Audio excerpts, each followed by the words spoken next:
Hi, ഇന്ന് ഞാൻ വന്നത് ഒരു 4 മണി പലഹാരമായിട്ടാണ് കേട്ടോ. അപ്പോൾ എന്താണ് ഉണ്ടാക്കുന്നത്, എങ്ങനെ ഉണ്ടാക്കുകയെന്ന് പറഞ്ഞുതരാം കേട്ടോ. അതിന് ഞാൻ 3 നേന്ത്രപ്പഴമാണ് എടുത്തിരുന്നത്. അത് നന്നായി വേവിച്ച് ഉടച്ച് വെച്ചതായിരുന്നു. അത് വീഡിയോ ഓണാക്കാൻ മറന്നു കേട്ടോ. ഓണാണെന്ന് വിചാരിച്ചിട്ട് ഞാൻ അങ്ങനെ ചെയ്തത്, പക്ഷെ ഓണായിട്ടില്ല. അപ്പോൾ ഞാൻ വേവിച്ച് വെച്ച നേന്ത്രപ്പഴത്തിലേക്ക് 1 കപ്പ് അരിപ്പൊടി ഇട്ടു. പിന്നെ നമുക്ക് മധുരത്തിന് ആവശ്യമായ ശർക്കര ഉരുക്കി അതിലേക്ക് ഒഴിച്ച് നന്നായി കുഴയ്ക്കുക കേട്ടോ. കൈയിട്ട് തന്നെ കുഴയ്ക്കണം, എന്നാലും അതിൻ്റെ ടേസ്റ്റ് കിട്ടുള്ളൂ. എന്നിട്ട് അതിലേക്ക് കുറച്ച് തേങ്ങാക്കൊത്തിട്ടു. എന്നിട്ട് നന്നായിട്ട് ഇളക്കി എന്നിട്ട് അത് നമ്മൾ മാവ് സ്പൂണിൽ നിന്ന് ഇങ്ങോട്ട് പോരണം കേട്ടോ. അത്രയ്ക്ക് ലൂസേ പാടുള്ളൂ. നന്നായി നല്ല തിക്കും ആവരുത്, നല്ല ലൂസും ആവരുത്, അങ്ങനെ ആവണം കേട്ടോ.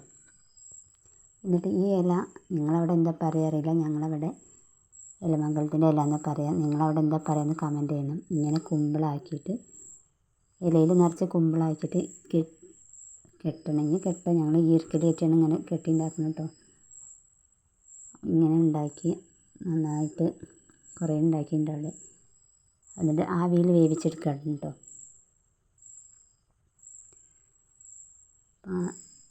ഒരു പാൻ വെച്ചിട്ട് ഞാൻ ഇങ്ങനെയാണ് കേട്ടോ ആവിയിൽ വേവിക്കുന്നത്. നിങ്ങൾ ഏത് പാത്രത്തിലായാലും ആവിയിൽ വേവിച്ചെടുക്കുക. അപ്പോൾ പെട്ടെന്ന് വേവും കേട്ടോ. വെള്ളം കുറച്ച് ലൂസായാൽ പെട്ടെന്ന് വേവും. അപ്പോൾ ഞങ്ങൾ 4 മണിക്ക് ഇന്നൊരു പുതിയൊരാളുണ്ട് കേട്ടോ. ഇത് ഞങ്ങളുടെ വീഡിയോയിൽ കാണാത്ത ഒരാളാണ്. ഇവിടുത്തെ ചേച്ചിയുടെ മകനാണ്.